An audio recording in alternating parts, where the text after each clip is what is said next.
This is Earl Nightingale.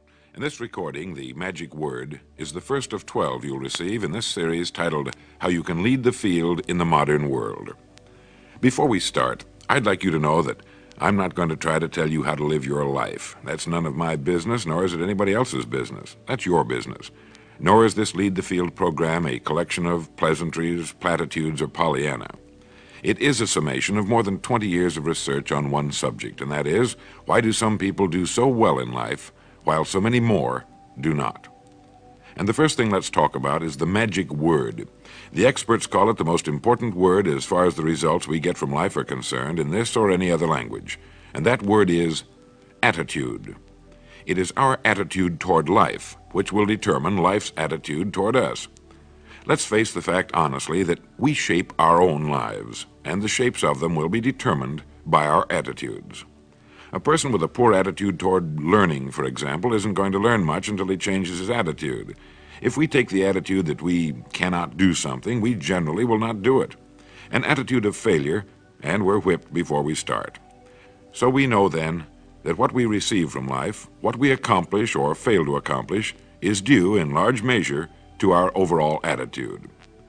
William James of Harvard University put it this way: "The greatest discovery of my generation is that human beings can alter their lives by altering their attitudes of mind."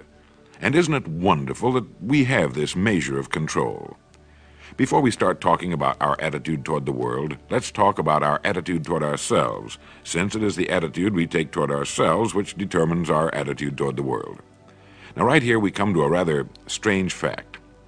We're so familiar with ourselves, we tend to take ourselves for granted. We tend to minimize the things we can accomplish, the goals we can reach, and for some equally strange reason, believe others can accomplish things in our field which we cannot.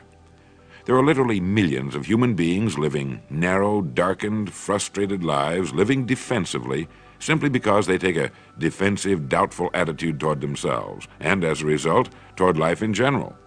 Many people are suspicious of and oppose change, yet change is the one thing in life on which we can absolutely count. People who stay young all the years of their lives not only welcome change, but see it for what it really is: new opportunity, new chances for further fulfillment. Attitude is a reflection, a result of a person's will. It is incalculably powerful. It can bring about marvelous results for us, but we need to train it patiently, day by day. Now let's talk about the attitudes of people who are successful. The top 5% of the people who go sailing through life from one success to another, and who, even when they fail at something, shrug it off and head right out again. No matter who the person is or what he does, men and women in sales, business executives, people in all the professions, wives and mothers, students, top people in the armed forces, public servants, men and women in the service of religion, working men and women in all fields of endeavor, wherever you find a person doing an outstanding job and getting outstanding results, you will find a person with the right kind of attitude. These people take the attitude toward themselves that they can accomplish what they set out to accomplish, that there's no good reason on earth why they can't be competent, successful. They have a healthy attitude toward themselves and, as a result, toward life and the things they want to accomplish. And because of this, they achieve some remarkable things, and they come to be called successful, outstanding, brilliant, lucky, and a lot of other things. They're quite frequently no more brilliant or outstanding than the majority of the people by whom they're surrounded. But they did develop the right attitude, and they found their accomplishments not too difficult, and many times surprisingly easy, simply because it seems that so few are really trying, really believe in themselves. Successful people come in all shapes and sizes and in widely varying degrees of intelligence, background, and so on. But they all have one thing in common. They expect more good out of life than bad. They expect to succeed more than they fail. If you want something worthwhile, take the attitude that there are a lot more reasons why you can have it than there are that you cannot, and set out to earn it. Go after it, work at it, ask for it, and 9 times out of 10, you'll get it. Our environment is really a mirror of our mental attitude. If we don't like our environment, we have to change our attitude first. Now, the world plays no favorites. It's impersonal. It doesn't care whether we change or not. Adopting a good, healthy attitude toward life doesn't affect the world and the people in it nearly as much as it affects us. It would be impossible to even estimate the number of jobs which have been lost, the number of promotions missed, the number of sales not made, the number of marriages ruined by poor attitudes. But you can number in the millions the jobs which are held but hated, the marriages which are tolerated but unhappy, all because of people who are waiting for the world and others to change toward them, instead of being big enough and wise enough to at least make a test which will prove beyond any shadow of a doubt where most or at least a big part of the trouble lies. Studies made of the lives of literally thousands of successful people have shown that they radiate confidence, assurance, they expect success, and they get success. You can spot these people by the way they walk, by the way they look and act. You can feel it about them when they enter a room. They may be short and fat, or tall and thin, or any combination in between, but they have about them the attitude of success. In the record Greener Pastures, I'll get into this next statement, but right now I want you to realize, if you don't already, that in 5 years or less, you can get right to the top of the work you're now doing. I know this, but the important question here is, do you know this? The minute you do know it, you'll have this right attitude I'm talking about. The easiest and most effective means of forming a good attitude habit is to begin to act as though you have a good, positive, expectant attitude toward life. That's right. Begin right now to walk, act, and look as though you belong to this group. If you're already in the top 5%, you'll know what I mean. If you've never tried it, you'll be amazed at what happens. Actions trigger feelings, just as feelings trigger actions. Now, let me tell you of a little test you can make which will prove beyond any shadow of a doubt that a good attitude can change a person's life as dramatically as walking from a darkened room into the bright, clear light of day. Not long ago, I read a line which went, "Life is dull only to dull people." This is true, but it also could have read, "Life is interesting only to interesting people," or "Life is successful only to successful people." Now, what I'm trying to say is that you must first become, mentally, from an attitude standpoint, that which you wish to achieve. A famous restaurateur was being interviewed by a reporter who asked, "When did you become successful?" He replied, "I was successful when I was sleeping on park benches, because I knew what I wanted to do and that I would do it." In short, his attitude had been one of success, of expecting success, long before the material, the tangible rewards of success had been earned. We'll get into this particular phase of Lead the Field in record number 3, A Worthy Destination. But for now, remember that a person must act, look, and because of these things, feel successful before the success he seeks can come. Chances are you know people who seem to be what others call lucky. All kinds of good and wonderful things seem to happen to them, and they give the impression of happily sailing through life, having a wonderful time, and getting more accomplished in a year than most people do in 5. This has been figured out fairly scientifically, and if anyone will conscientiously go about the test I'm going to recommend, and stay with it every day for the next 30 days without fail, that person can join this small, happy, and extremely productive group of people.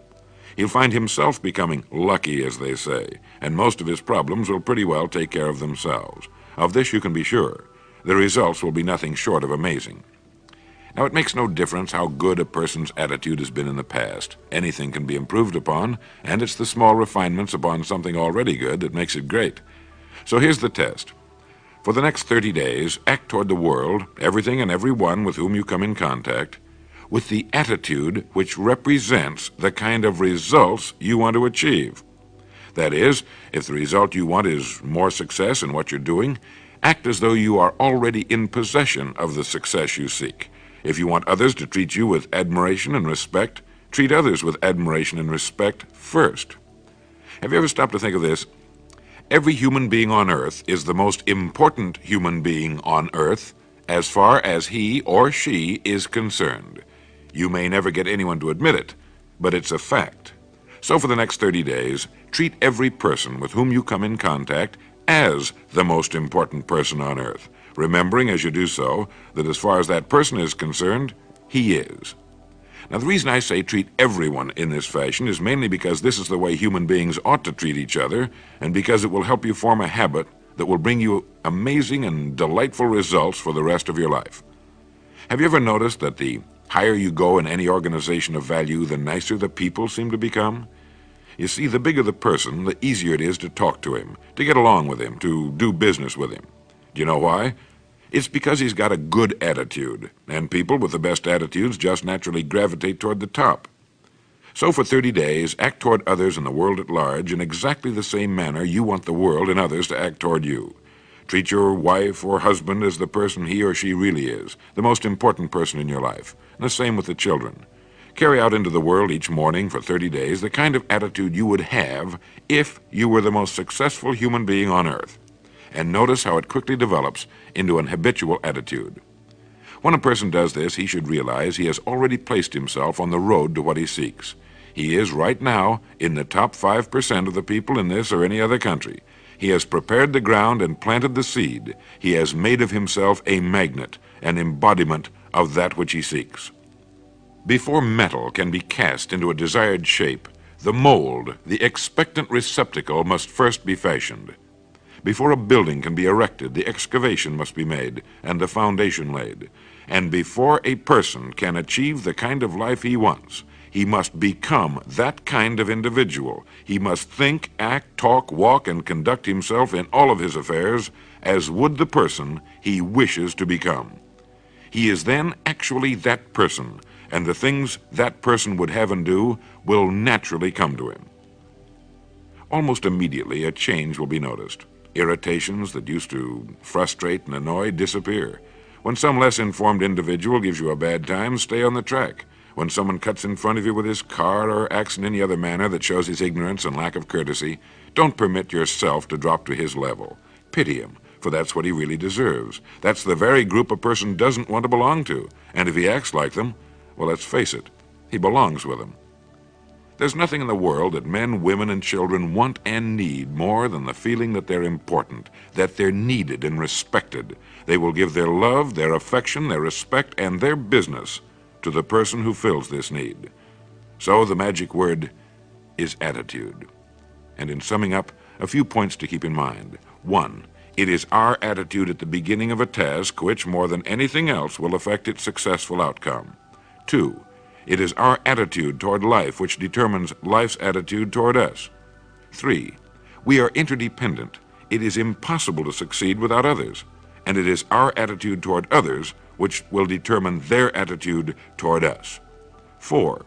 Before a person can achieve the kind of life he wants, he must become that kind of individual. He must think, act, talk, walk, and conduct himself in all of his affairs as would the person he wishes to become. 5. The higher you go in any organization of value, the better will be the attitude you'll find. 6. Your mind can hold only one thought at a time, and since there's nothing at all to be gained by being negative, be positive. 7. The deepest craving of human beings is to be needed, to feel important, to be appreciated. Give it to them, and they'll return it to you. 8. Look for the best in new ideas. As someone said, I've never met a person I couldn't learn something from. 9. Don't waste valuable time broadcasting personal problems. It probably won't help you. It cannot help others.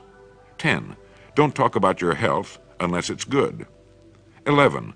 Radiate the attitude of well-being, of confidence, of a person who knows where he's going. This will inspire those around you, and you'll find good things will begin happening to you. And 12, lastly, for the next 30 days, treat everyone with whom you come in contact as the most important person on earth. If you'll do this for 30 days, you'll do it for the rest of your life. In the next recording, I'll talk to you about greener pastures. But now in closing, remember the words of Walter Dill Scott of Northwestern University. Success or failure in any undertaking is caused more by the mental attitude even than by mental capacities.